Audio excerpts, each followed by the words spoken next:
Well, yeah, I'd like to give house price, and like I would. I've offered several times. He's just been coy. Yeah. He'll take it one day. We'll get him in eventually. So, Dodd, you just want to pull that thing close to you. Yes. And What's that? I think that's when I'm capable of saying we're live. We're live. Yeah. Fantastic. Welcome to the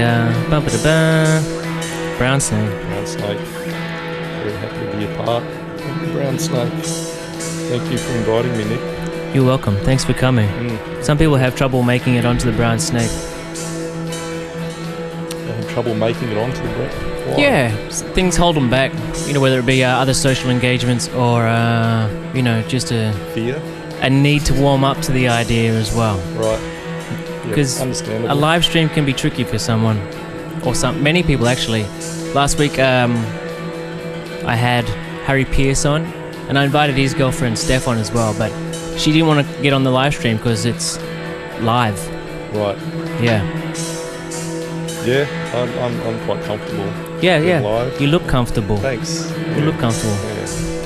Yeah. And currently the blinds are down, so you are even more comfortable.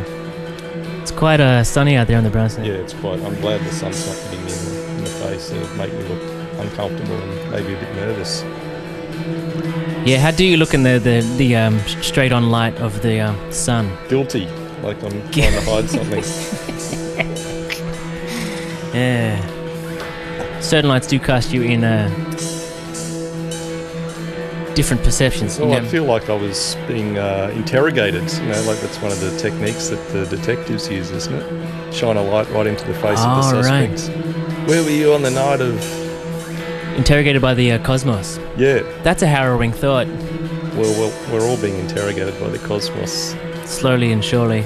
Yeah, that's right. What's the hardest question that Cosmos has ever posed to you? That made you squirm? What was the one that made you squirm, Dodd? Well, it's the basic one. Why is anything in existence at all? It just doesn't make any sense. When you start to squirm as you... Well, if you think about it too much, it just doesn't make any sense. It's not rational that anything should be at all. Why isn't it just nothing? Why didn't it just stay nothing? Why didn't it just stay nothing? I'm sure the Cosmos has that thought sometimes of a morning as well. Yeah, why am I doing this? Why am I doing this? Why didn't I just stay nothing? It's just such a big commitment. Yeah, right? I can't see any end to this. Why? It's a big job. It's like Trump becoming president. Who knew it could be so complicated? Who knows it could be so complicated? Running the most powerful country on earth. Yeah. I was having this conversation with some friends at uni the other day that a lot of what happened after the Big Bang kind of makes sense because you've got physics and maths and geometry and stuff to sort it out. But it's like, I still side with Terence McKenna on this. He said once, modern science operates along the lines of give us one free miracle and we'll explain the rest. And the one free miracle is everything came into existence in a single moment out of nothing. All the laws of the universe were formed in that single moment, and they've always been the same and they'll never change. And that thing just happened, which is kind of miraculous. That's kind of miraculous. But just give us that. We'll take it from here. That one miracle, and then we'll explain everything that happened afterwards. You don't need miracles to explain anything else, just that initial thing. Right, became known as the Big Bang, which originally was kind of like a derogatory term. That was never intended to be... Derogatory? Yeah, it was never intended to be what it was called, a single event. It was kind of a dismissive term originally. Just like a Big Bang. Yeah, just one. It seems like a throwaway term. Just think of it as a Big Bang. There was a Big Bang. Big Bang, and here we are. A really Big Bang, and then everything else just happened. But for some reason it's sort of stuck in the public mind, and I guess it's kind of an easy way to conceptualize it. Yeah, definitely helps me. Yeah, because it's not rational when you think about it. It just doesn't. It's very hard to think of good reasons why that occurred. Yeah, good reasons. And I'm not a physicist, and even though I'm sure some of the theoretical physicists have convinced themselves that there are good science-based reasons or explanations of that initial event, they've had decades now to figure out a way to explain that to the public in a way that we'll understand, and I don't think they have succeeded in doing that yet, you know. Well, yet, obviously, they may not be convincing themselves either, right? Well, perhaps not. Maybe they're just acting as if they're convinced. I don't know. But then, I mean, if they're... Well, it's the whole idea that you have to offer a good reason, right? I can offer many silly reasons. Yeah, well, science doesn't like silly reasons. They like, yes, they like good reasons. Yeah. But then, you know, the whole, what's the Higgs boson, you know, the big, hugely expensive underground tunnel thing to... The Large Hadron Collider. Hadron Collider, to figure out what happened in the split, in the initial split-second moment after the Big Bang. Isn't that what they're trying to figure out? And then that will... Is there a specific objective for that thing? I thought they were just smashing atoms together and see what happens. Well, I think they are doing that, but what they're suggesting that will teach them is what were the conditions like in that initial moment of the Big Bang. Yeah, right. But it still kind of leaves unresolved the question of what happened before that moment. Like, are we just supposed to accept that time itself maybe there was just began? Maybe there was just a great expanse of space and two atoms that were just absolute fanging through dark matter. And also they collided because they were looking at their phones. Yeah. And boom, the Big Bang. I like it. Is that a good reason? There are better reasons, I think. All right. I'm not dismissing your reason. All right, no, that's fine. Wholesale, but there could be other reasons. Yeah. This is the Brownsnake Babble, Dodd. You're Brownsnake Babble. I think what I appreciate you as a guest, or immediately because your recall of information hasn't been seen here on the Brownsnake yet. Oh, okay. Good. Yeah, I like recalling information. Yeah, your retention is incredible.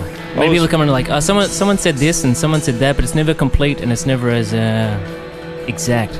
My brain, I guess, has been programmed from all the years at the university. That's how we're conditioned to. Oh, the university, to process information. Which we can show you in a minute. Yes, I'm very delighted to be sitting just across the river from my interrogated by the sun. But UQ is over there. The beautiful St. Lucia campus of UQ, where the magic happens. Yes. I'll give you a rest. Yep, that's enough for now, I think. It's just blinding out there. I was watching, this is related to what we were saying, I was watching an episode of QI the other day, you know, with Stephen Fry and the other geezers. And one of the questions that Fry posed to the guest was, what is the definition of a galaxy?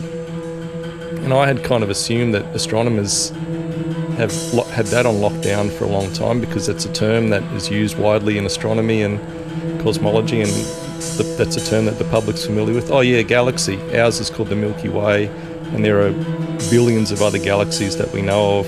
But when it comes to what is a galaxy exactly? It's an address, isn't it? From all the infographics I've watched, the galaxy is just a certain part of our address. Part of the address, but well, I mean, in terms of astronomical phenomena, it's like a collection of stars and planetary systems orbiting around a centre. So, you know, our solar system is sort of out in the boondocks of the Milky Way. It's not really that close to the centre, and our whole solar system is moving at an incredibly high speed around the centre of the Milky Way. So it's not just that the Earth is rotating around the sun with the other planets. The sun itself is in orbit around the centre of the galaxy. Yeah. So our galactic position is constantly changing. Like, we're in this galactic orbit. Right. The whole solar system. But, yeah. But the definition of a galaxy, like where does a galaxy end, it's a bit fuzzy apparently. I'd never really thought about that before. The sprawl gets to a point where the galaxy gets so thin it's hard to differentiate whether or not you're still part of the Milky Way. It's like Redlandshire and the Greater Brisbane area. Right. It's like ambiguous. It's ambiguous where it starts and stops. Yeah, right. It becomes a moon here and a certain planet there, and it gets a bit patchy. That's right. Yeah. It could eventually bleed in. What's the other one that we're going to collide with eventually? Andromeda?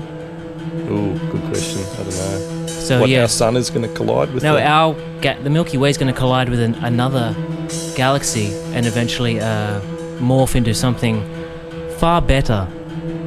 Yeah, right. I assume everyone just becomes Super Saiyans at that point. Yeah. Just goes. The grass is always greener. Sure. Yeah. 1 + 1 is 2, and 2 is always a good thing. This is, There's another I find good this stuff reason. very interesting, that basic question of like, how do scientists create order in the cosmos? Like, are they just responding to order that is self-evident, or do they sort of project their own ideas about order onto the external Onto what's world? self-evident. Galaxies are a good example, but it also reminds me of clouds, you know, so there's an interesting history of the cloud atlas as a kind of text. Oh, right. So it wasn't until, if I'm getting it right, the mid to late 1800s that, let's call them scientists, thought, maybe there are actually patterns in clouds. And until that point, the idea of seeing patterns in clouds was kind of like made fun of. It's like, you know, people say, oh, I can see shapes in clouds or whatever. Like astrology is now. Yeah, you're just sort of projecting your own ideas onto the clouds and seeing them in the way that you want to see them. Yeah. And then they started thinking, no, I think we can do it. So they basically used the same kind of taxonomic system that had already worked in biology, using Latin nomenclature to define certain forms like cumulonimbus and things like this. They were literally invented by these guys, and an order was kind of imposed onto the clouds. And Right. It kind of works because, you know, they can say that's a cumulonimbus, look, that's the classic shape. But of course, clouds don't come out of a factory in terms of, they're not produced according to a plan. They just kind of look like, It takes certain shapes due to air pressure and Sure. temperature, right? and they're constantly changing. You know, the form of a cloud is not really stable. It never becomes... Yeah, okay, right, I see. And I just find that interesting that even in a phenomenon like that, we've been able to go, no, we can make that work. Like, we can give them names and make a book called an atlas and Right. sort of impose an order onto even the clouds. Well, maybe you can do a cloud reading for us. You can take us back, The cloud reading. do it, well, pull back these blinds, do a cloud reading right above the brown snake. I'm not very good at identifying clouds. I can't really name any other than the cumulonimbus, actually. Yeah, okay, right. But there's like, how many... Do you know how many there are? I don't know how many there are. Maybe there's new ones being invented all the time. You could do it this afternoon. You could name a cloud this afternoon. I name clouds all the time. I'm like, hi Barry. And I wave. It's quite a nice time. There are some cloud shapes that have particular names that are often mistaken for UFOs. You see them in the old UFO books, like this particular cloud, because of the specific conditions, was kind of whipped into a shape that looked like a big flying saucer or something, or That classic saucer, like bulb on top and bottom. yeah, around yeah, the sides. yeah. And then you've got just sort of another one. I think it's called the Mammals cloud. Mammals? Have you ever seen one? No, I have no idea what It's you're talking not, it doesn't even look like a single cloud. It's more like a cloud condition where it's like the sky has formed a ceiling with these sort of bulbous about. Oh, round yeah. clouds hanging down. No, I've seen that. And the ones that like undulate, like they move and roll. Yeah. Yeah. There Clouds. was a cool band actually called Mammals after those clouds from California, I think, like a psych band. Psych. I was going to say post-rock, but psych, okay. No, they were like a jam band, like Earthless, that kind of style. Seeing any interesting clouds out there? Well, yeah, definitely.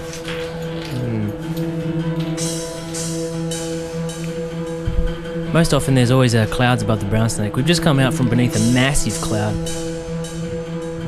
Did you enjoy the massive cloud that... Was there a massive cloud? Yeah, since like...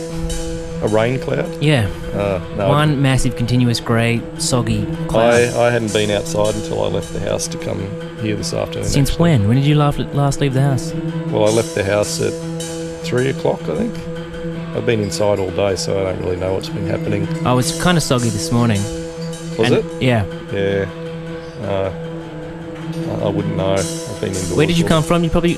I've got to make better practice of having people shout out where they're from. Oh. Brisbane? I came from Paddington. Paddington. Do you know the postcode for Paddington? Yes, it's 4064. 4064. 4064. Shout out to 4064. Yep. Or Yep. P-ting. Do you call it P-ting? No. Petong? We just call it Paddo. Paddo. Right. That's what you say over there. Okay. Yep. That's how we talk on that side of town. Yeah. Okay, well... Do you know Bear Hunt? Is that a band? That's a no. 10 points. Bear Hunt, did you say? Bear Hunt. Well, that could be anything. I mean, is it a book? I'm just throwing it out there. I'll make greater distinction with my questions during the course of the next hour. I have Adam Dodd and the Brownsnake. He's a particular babble. Yeah. I'd forgotten all the things I've done. Not too proud, the guilt was gone. Memories at the back of your skull. Everything was damaged, but nothing was won. Nothing was won. Nothing was won. Nothing was won. Disappointed that I let things happen. Disappointed that I let things go. So out of proportion and so small compared to the grand scheme of it all. Grand scheme of it all. Grand scheme of it all. The grand scheme of it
Bear hunt, eh? Well, now I know what bear hunt is. I certainly do. Thanks for introducing me to bear hunt. Are they a local band? Yeah. Yep. Yep. That's all of the Brownsnake is Brisbane music. Cool. I'm on board with that. Which reminds me, out of my thousands of listeners and subscribers and likers and followers, do you know Todd Duncan? I'm familiar with Todd Duncan and his work, yes. Yeah, he requested a song. Did he? Yeah, he did.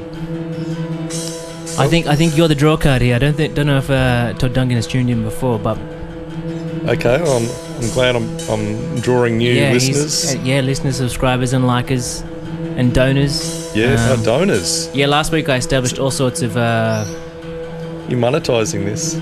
Yeah, so and I'm taking. Can I get my beak wet there, or taking on taking on all the money from every avenue. Okay, I mean, I'm actually not earning any money at the moment, so if there's any way I can. Right. Okay. Well. Or if listeners just want to donate some money just for my personal slush fund, I'm certainly not going to turn it back. Well, seeing it all as counts. Yeah, of course, I understand. Seeing as you've been the best guest to have, or the guest with the best recall of information. Best recall. You could be the human Google for us whenever we stumble and fault. You could be just this guy that's just with us here and fills in the gaps when we go like, who said I'll give that? it a crack. I mean, it's almost like a contradiction in terms, isn't it? Human Google. It's like, pick one. Well, I choose you, Adam. Okay. I choose you. You can decide your title. I don't. Well, I've been using Google so regularly for so long that I think it's shaped the way that my brain actually works. I think lots of people do now. That's one of the ideas about why the internet has become such an effective information tool, because it indexes information according to topic rather than a book which indexes information according to alphabetical. Do you know what I mean? So using an index in a book is kind of useful. Right. Because the topics human brains tend to work a lot more in terms of making associations between concepts or themes in thought.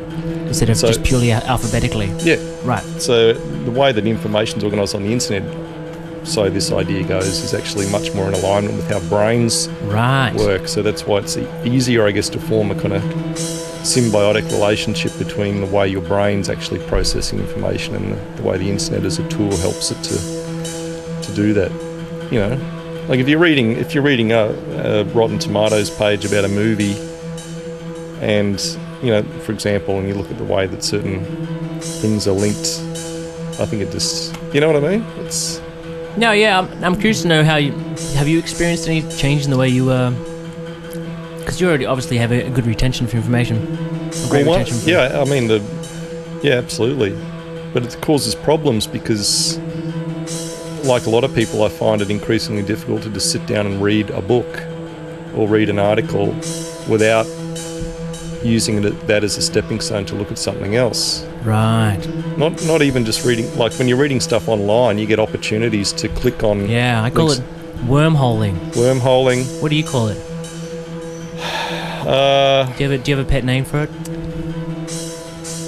No, I guess it's kind of like you can think of it as like the hyperlinking of thoughts. Like the way that you think is. I just find it difficult. I don't think I'm the only one to just read something from start to finish, because I'll get an idea, something I read on the first page or second page, and go, oh, that's made me think of something else, or the author of the piece will reference someone else and go, oh, I'd like to learn more about that person. Yeah. And I need to learn that now, not later. And then you just follow that link and abandon what got you started. You got to come back to what you're initially learning about. Otherwise, all that context is just a little useless until next time you strike that. Well, it results in a lot of skimming of content rather than deep engagement, and also I would say a lot of gorging. Gorging?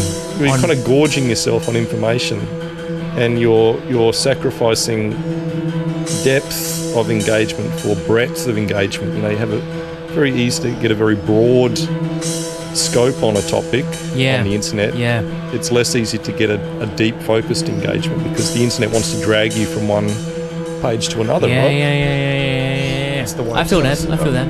Yeah. I have to preface things musically by saying I have a broad but superficial knowledge of music, because there's just so much out there, so much to listen to. Yep. Then I'm not going to stand like, yeah, I know music. I don't know. I have a broad idea of what's going on, but there's no depth to unless it's like. No, actually, no, I can't. Yeah. Name one. Well, I mean, that's things like Spotify in particular have had a big impact on that. I think it's so easy to gorge yourself on stuff, and you find a band that's got a particular sound, and it's very easy to go, I really like what they're doing. And, who are their sort of peers? What sort of bands have they come up with? And you find all these other bands, but then also because you're not paying for it really, I think your attention span gets reduced. It's different from when if you pay $30 for a CD, for example, like back in the day, it might not grab you. Like, that's an investment, and sometimes you take a gamble. Skin in the game.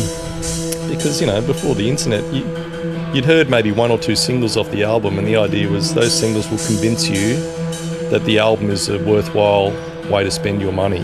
Particularly if you're a teenager, $30 back then is a lot of money.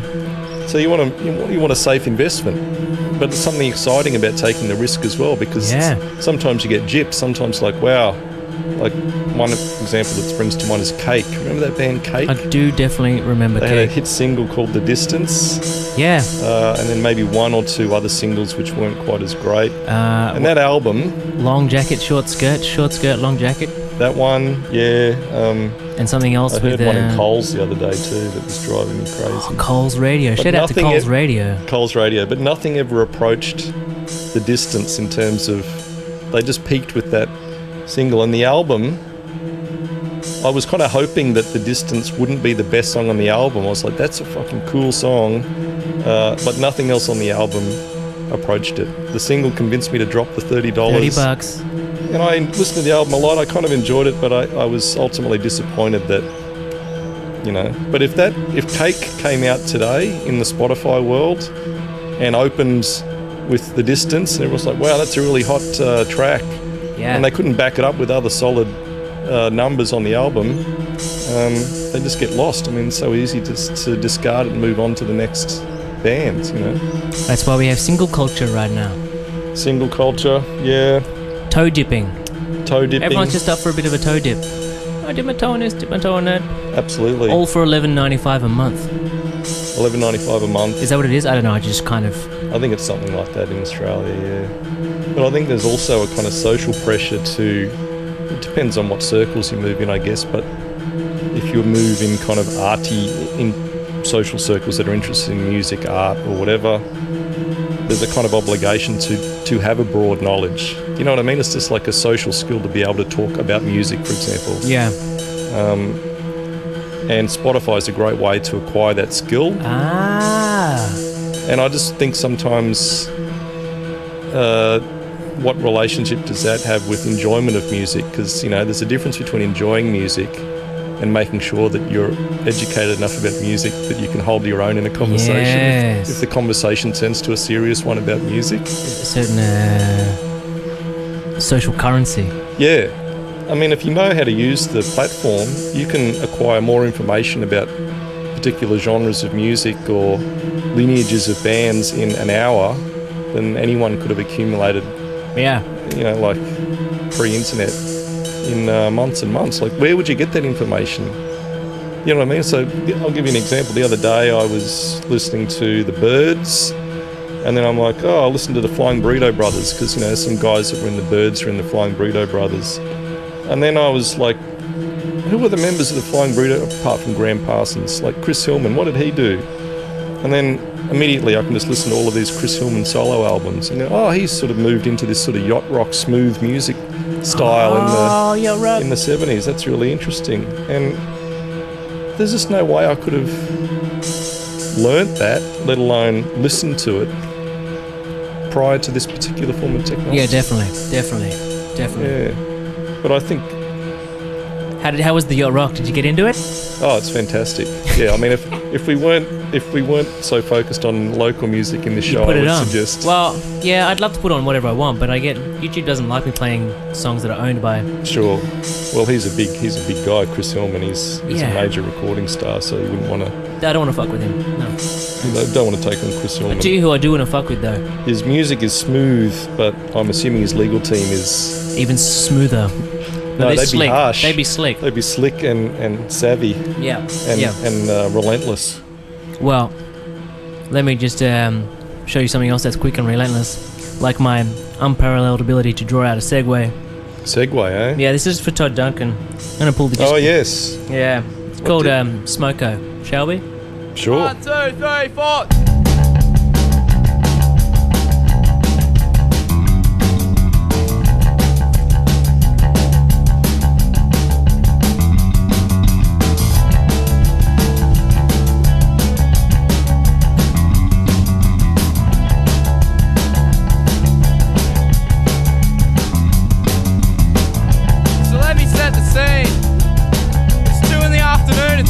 24 degrees. The Queensland harsh summer heat had me sweating buckets up and down my street. As there I spied the bloke, perched atop of his milk crate throne. He eyed me off as I approached, and then he said, I'm on smoko, so leave me alone. I'm on smoko, so leave me alone. I'm on smoko, so leave me alone. I'm on smoko, so leave me alone.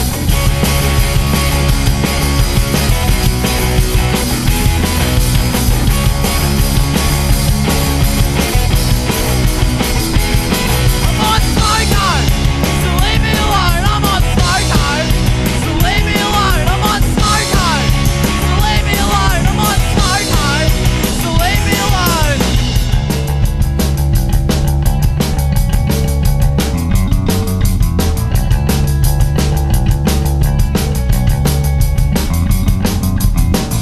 So it's Tuesday morning, and my Centrelink hasn't come through. So I pick up the phone because I've got some abusing to do. But all I get is elevator music, waiting on the line, on hold all the time. All I get is elevator music, waiting on the line, till I get a reply. I'm on smoko, so leave me alone. I'm on smoko, so leave me alone. I'm on smoko, so leave me alone. I'm on smoko, so leave me alone.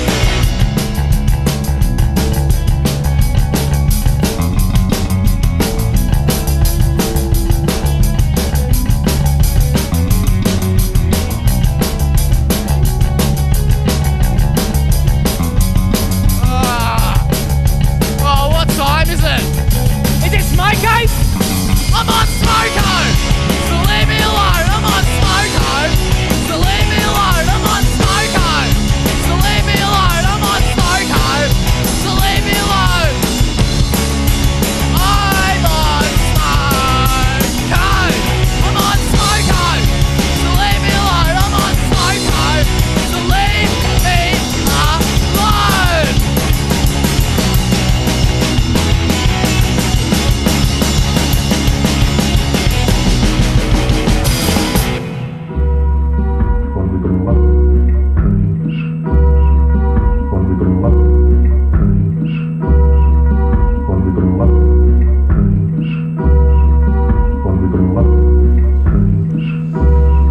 Or maybe you can catch it again. Or maybe you can go see it for the first time. You can always listen to it again on Spotify. Oh, the chat's on Spotify. The chats, yeah. So you can find Smoko. Cool. I think I'll do that. I'm sure they might even play. They just played in Brisbane, did they? They played at Crowbar Yeah. fairly recently. Shout out the chats. Chat's a good choice, Todd Duncan. Well, I wasn't sure it was going to be a good choice, but full disclosure, he said on the Smoko. I don't know what that is. on the smoker. Yeah, I don't know what that is. Is that what he referred to the song as? Or- Well, yeah, possibly. I don't know if he was referring to that song by the Chats, but it was the closest and quickest thing I had to what he was talking about. Right. Well, he wanted a song about Smoker, and that's what he got. So Yeah.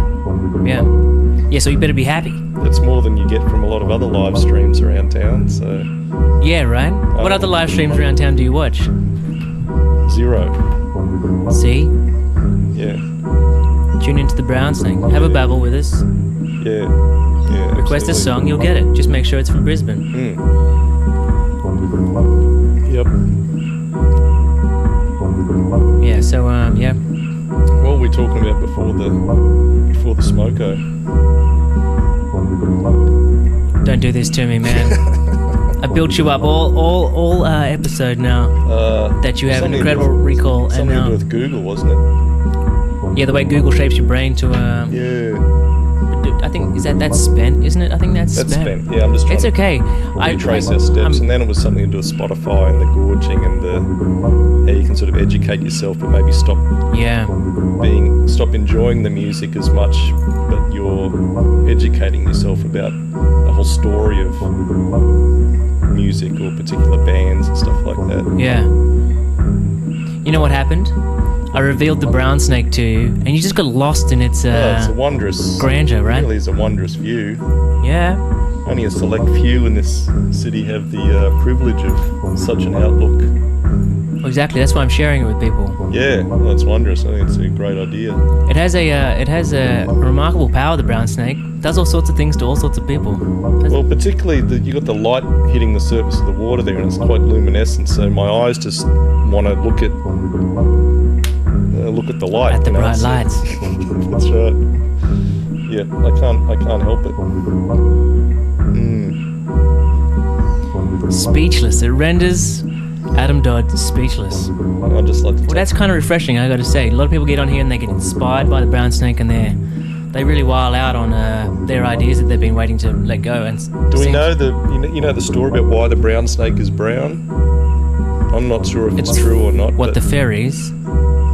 That's not the version I heard. What's your version? The version I heard was they did a lot of what was it? Sand mining or something out in Moreton Bay in the early 20th century, I think it was, maybe a little bit before. Right. And it disrupted the tidal patterns in the local area somehow. They displaced sand or something on the sort of ocean bed, and it washed a lot of mud into the Brisbane River. So prior to them interfering with the ocean floor around that area or within the river, the river was quite blue.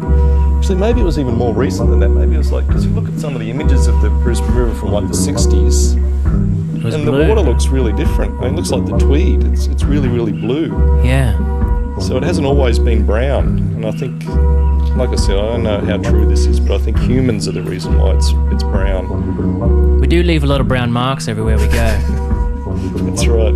If we're good at anything, it's brown marks, I think. Yep, we're unmatched when it comes to leaving brown marks. But you haven't heard about the theory that the fairies are responsible for churning up all the silt? Do you mean the city cats and stuff? Yeah, the river cats, I like to call them. How do they churn up silt? I would have thought... I haven't thought that thoroughly, but it just seemed like a very obvious and quick, good reason to make it so.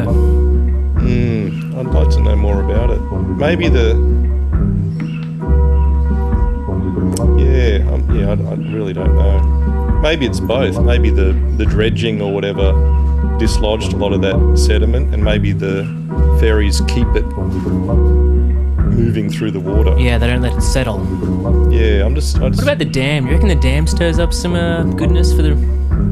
dam, like Wivenhoe? Yeah, that's the top of the brown snake, isn't it?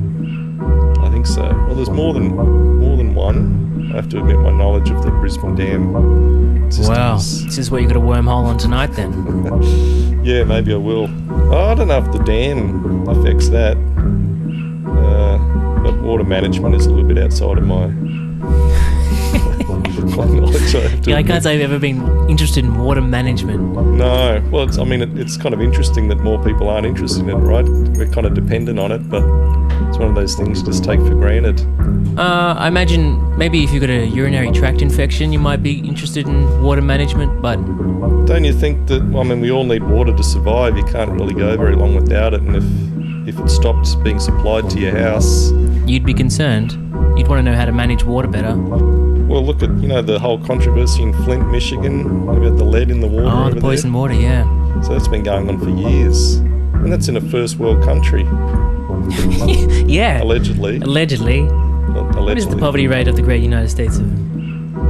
Well, it's... Human Google? Hey, Human Google, what's the poverty rate now? Well, it's just sort of hit, in terms of wealth disparity, I think it's just sort of returned to the situation that was in place in like the 1920s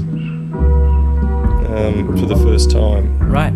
So, I don't know this in too much detail, but the report was, in terms of the concentration of wealth and that disparity between the very rich and the poor or those existing in poverty, it economically, it's essentially identical now in 2018 to what the situation was in the 20s. Yeah, right. Which is kind of weird because, I believe that. I believe that's just what the economic arrangement is, but culturally and socially it doesn't quite look the same, because there are ways that even if you're very low income, you can appear to be wealthier than you actually are. through consumer choices, and we have gadgets like flat screen TVs, and it's kind of as if you are wealthy, Yeah. but really you're not, because you don't really have any money. Shout out to dollar shops for supplying my gold chains. Dollar shops, exactly. Well, I mean, that's part of it. Like, so some writers have been observing recently, so the last decade or two maybe, that the term for this is a post-affluent society. So this is a name for a society like Australia, would be a good example, that has gone way beyond that basic requirement to just satisfy all the essential needs of its members. So of course there are still people in Australia living in poverty, Indigenous people disproportionately affected by this, but also other people from low socioeconomic backgrounds. But overwhelmingly, most people in Australia have access to everything they need: food, shelter, clothing, medical support. In terms of the global perspective, we're way better at doing this than the majority of other countries. Right. So then what happens to a society when you've reached that level?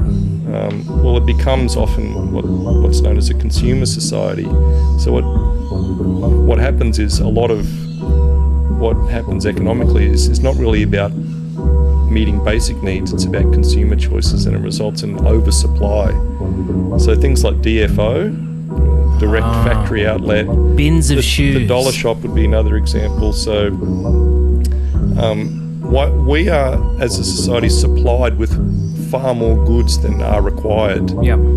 Almost to absurd levels, right? So DFO, let's just take that as an example. You go to a DFO and it's full of stuff that needs to be bought. Moved. Yeah. Most countries in the world don't have an oversupply problem, or what you can think of as an underconsumption problem. They have an undersupply problem. They don't have enough stuff to go around. They don't have enough clothes, enough food, enough whatever. But we're so saturated with goods that the problem economically is, how do we convince people to buy way more shit than they actually need? Do you know what I mean? Yeah. Like, most people who go to DFO already have bath towels or hoodies or jeans or sneakers, But it's the idea that you can grab a good bargain. the idea is you're going there to get a better version of what you've already got. You're sort of upscaling, you're improving on what you've already got. Oh, new. And that's consumer culture. It's like, well, I've already got a pair of sneakers. In fact, I've already got 4 pairs of sneakers, and they're all pretty cool. Like, they're not out of style. They're kind of intact. Yeah. But I haven't bought a new pair for, let's say, a year. And I could always do with a green pair of sneakers. Yep. And that's just taken for granted now. Like, that's what happens in what's called a post-affluent society. Post-affluent society. Post-affluence, yeah. So, I mean, we just take it for granted, but, you know, you got to remember, most countries don't have DFOs. The whole concept of that for many countries in the world is kind of absurd. Yeah. Imagine trying to tell people in those places, I have a whole closet dedicated to my many shoes. Yep. You what? Yeah, I mean, and so, you know, like we were saying before, there's massive wealth disparity, but even among people at the lower end of that arrangement enjoy generally a standard of living that is beyond what even European royalty could have expected, let's say 100 or 200 years ago, in terms of the basic lifestyle options. So clothing, food, like varieties of food, transportation, like your freedom to move around, Right. and healthcare. Right? So things that we take for granted, although the economic system is incredibly harsh and it produces this massive disparity, the awkward thing is it still remains the case that even if you find yourself on the sort of lower end of that, you are literally living like a king if you compare yourself to what actual kings were living like 200 years ago, let's say. Yeah. They died way earlier. They didn't have anywhere near the amount of food, a variety of food or fresh ingredients and so on. They had fancy clothes, but they didn't have the options that we have now. I mean, you can just walk into an air-conditioned room and go down the aisles and just take your pick of all different foods from all over the world. Yeah. Without shoes on. That's peak consumption. I mean, where do you go from there? With no shoes on, yeah. Well, yeah, exactly, if you want to. That is peak consumption. Yeah, it's like, yeah. Do you know what I consumed last night? I don't. What did you consume last night? I consumed a mountain of bread and cheese and meat. A mountain? Yeah, so there was a full New York sliced pizza, 2 garlic breads, Ooh. and a box of chicken balls. You ate all of that yourself? I had a nice crack. HP also joined in. Okay. But there was a particular attraction to the garlic bread. So I ate a lot of cheese and bread, and then I overconsumed and I hurt myself. You hurt? I hurt myself on cheese and bread last night. Can you go into more detail about how you were hurt? I'd eaten far too much, Adam. Did you get a tummy ache? No, I went into like a coma. Yeah, like I went to bed at like 8:30 last night. Saturday night, 8:30. I was in bed, comatose. Was that just your body was just expending so much energy dealing with all this bread, cheese, and meat? I mean, that is a perfect anecdote that illustrates the post-affluent experience. Yeah. I mean, again, It might not be high-quality food, but just the experience of eating so much more than is necessary. My tiny little stomach could handle, You got to remember, majority of people in the world not only have not experienced that, well, maybe not the majority, I don't know, but many, millions and millions, will never know what that feels like. Entering a coma due to cheese. Or entering a food coma due to overconsumption of anything, because there just isn't enough. Cheese or bread or... Yeah. What was the other thing? Sneakers. Yeah, to that experience, to look at your sneakers and going, there's 5 pairs of sneakers there, and I don't feel like I want to wear any of those. Yeah, no, it's I like think, a pathological, when you think about it. It's kind of pathological. What's it going to take to make you okay with how much shit you've got? Yeah. Shout out to sneaker closets. I think is there a shop in the CBD that sells exclusively sneakers, and it's called Culture Kings? I've never been into those because the music is too loud and just sort of repels me. But I don't think they just sell sneakers. They sell hats as well. They've got a wall of caps.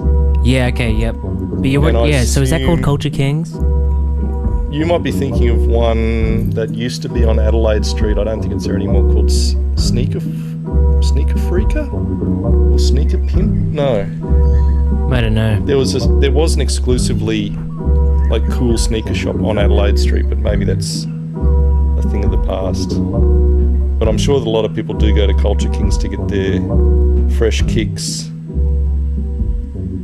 which, as we all know, are made under pretty horrendous conditions in third world countries. Let's take a moment to really dwell on those conditions with Zeffirelli. Let's do it. Round and round the bend. Lay awake, well, I'm feeling great, so hear me out, learn my fate. Love, just give us a sign. How can I grieve for the things on your mind? Oh, give in to my love.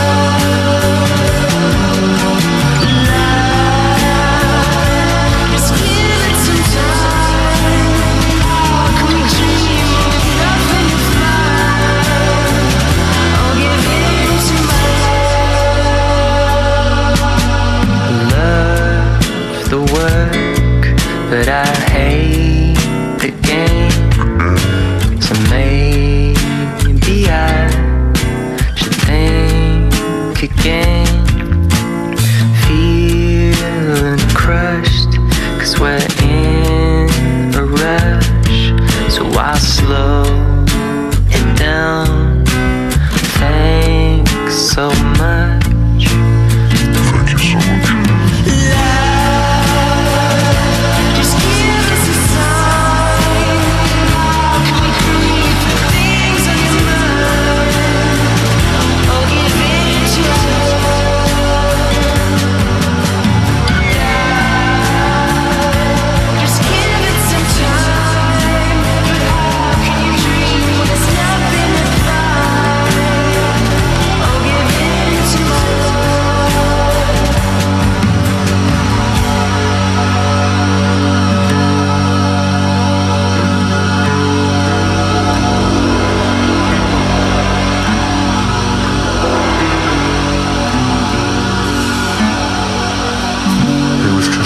boy for 6 months in my pocket and just a dream to be a part of something bigger than myself. But with our dreams, when we grow up, dreams, when we grow up, dreams, when we grow up, they're hard to come to fruition. For the tree grows, the fruit spring, opportunity will thou response to spare, and to take the fruit from the stick. And sometimes it stays ripe for a while, but all good fruit must rot in the end. Rot in the end. Here again, round the bend. Sleep is good, and I'm at an end. Ground from grace, I wet my face, and it feels so good to be clean again. I just need somewhere safe. I don't care if I dream my life away. And maybe I'll just give it a try. I just need somewhere safe. I don't care if I dream my life away. And maybe I'll just give it a try.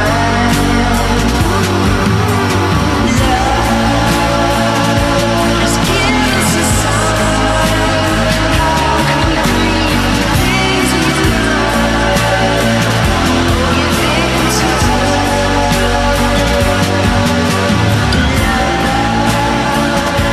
just give us some time. How can we breathe dreams?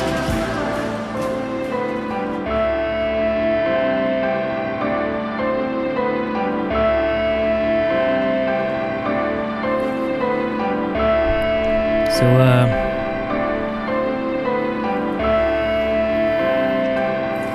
full hour of babbling, Adam, and you seem quite caught up in the river there. Yeah, well, I don't get to see the river from this vantage point very often, so I'm just taking it in while I've got the opportunity. Well, you're always welcome back. Thank you. I'd love to be back. Absolutely. You know, maybe I have done group things before. Had More a than bit- one person on the. The most I've had here is 3 extra people. Oh yeah. Yeah, I've got enough mics and things. Where do people sit? So what I do is I swing this couch around here. Oh sure. Got it. There's a whole couch and another couple of mics come out, and Yeah. it does work. Yeah. It does work. Yep. So maybe because this is now episode 11. By the time I get to episode 20, I might have devised some combinations of return guests. Sure. We can hold live debates on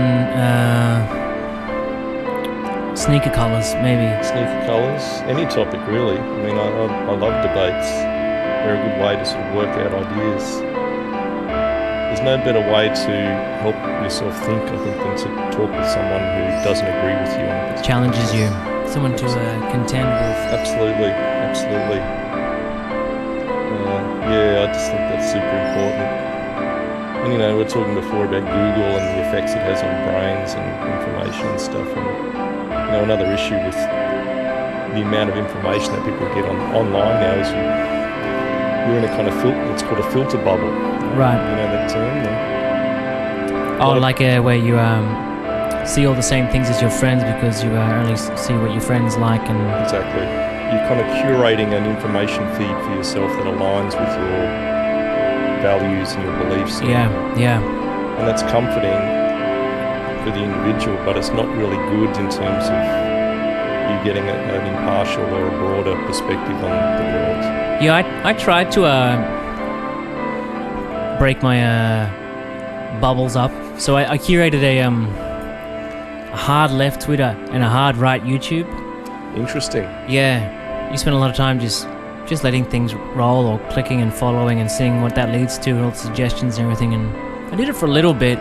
Yeah. It did become quite exhausting though, because there was no you're the only moderate position amongst it all. Yeah. So, it became exhausting because you had to find a middle ground yourself. So it's quite taxing on how much Sure. content you have to think through and be critical of in order to... I think I did it for maybe, I don't know, 2 to 3 months maybe? Yeah. Yeah. Don't do that anymore though. Totally twisted that thing back. That was... Well, it's good to at least have done it, like I try to do the same thing more or less from time to time. I'll watch some Fox News and see how they're... Like, I feel like I've got a pretty good perspective on what's happening, for example, in American politics. I get a lot of the information from sources that I think are relatively impartial, and they do proper investigative journalism. They're not necessarily shaping their content in terms of a political affiliation. But then I watch Fox, and but I can't think about things the same way that Fox News wants me to think. Right. I've tried. Faces just a an lot of experiment. resistance immediately. Well, I mean, it's kind of like there's a threshold for that, right? It's like, it's fine to say, oh, you should every now and again think about things from a different perspective, or listen to the ideas of someone who doesn't agree with you, or has a very different worldview. That sounds good, and it is good, but there's a threshold. So, for example, flat earthers who Yeah, shout out to flat earthers. who believe that the earth is flat, it's not a sphere. Now, that is an example of, maybe not just me, but that's my threshold. I'm just like, no, you are... Too far. You're actually wrong. Like, we don't live in a world where all ideas are equal candidates for the truth, or even candidates to be a good explanation of what's actually occurring. Some are just bullshit. Because they start with a faulty premise, or they're deliberately ignorant of things that would contradict the version of events that they are dedicated to. And Fox News is a great example of that. Like, the lengths that network goes to maintain this particular party line is quite baffling, and it infects the minds of their audience. It really is like state propaganda. Yeah. But occurring in a country that is allegedly the opposite of the kind of society that produces that kind of you know what I mean? Like, that's something that Russia does, or that's something that happens in North Korea. They have these sort of... Oh, they have these state news. Propaganda. Yeah. But Fox isn't as explicit about being... Well, people don't see it as explicitly as what they say. Yeah, well, they have it, but we don't. Yeah. And Fox will often use the word, refer to the mainstream media as if it applies to everyone except them. Like, the media wants you to believe that Trump is guilty of collusion with the Russians, or whatever. So you're the media. You're the media. You are the media. You are the media. If you're sharing this information with us, you're the media. Yeah. So they've kind of managed to convince their audience to align themselves just with the Fox world, and everyone else is part of the conspiracy to prevent access to the truth. I just find it... Access to the truth. I mean, it's like looking at cults. I've spent a lot of time looking at cult belief systems and religious sects, and how do they form? Like, how is it possible for a group of people to have such a radically different worldview? How is it possible? Like, how is it possible that it's okay for the Amity affliction to cover Silverchair? Ooh, I didn't know that had happened. Yeah. Well, nothing shocks me anymore. Because I'm going to have to cut you off. I'm sure, now that you're seeing the sunset. Okay. Maybe we can pick this topic up again some other time. Yeah, I think we'll have to. It needs to be picked up again some other time. It should be picked up. It should be. It must be. Greater, more in-depth discourse, please. Until then, here's Tomorrow by the Amity Affliction. Cool. Thanks for joining me, Dodd. Thank you. Thank you, Nick. Thanks for having me on.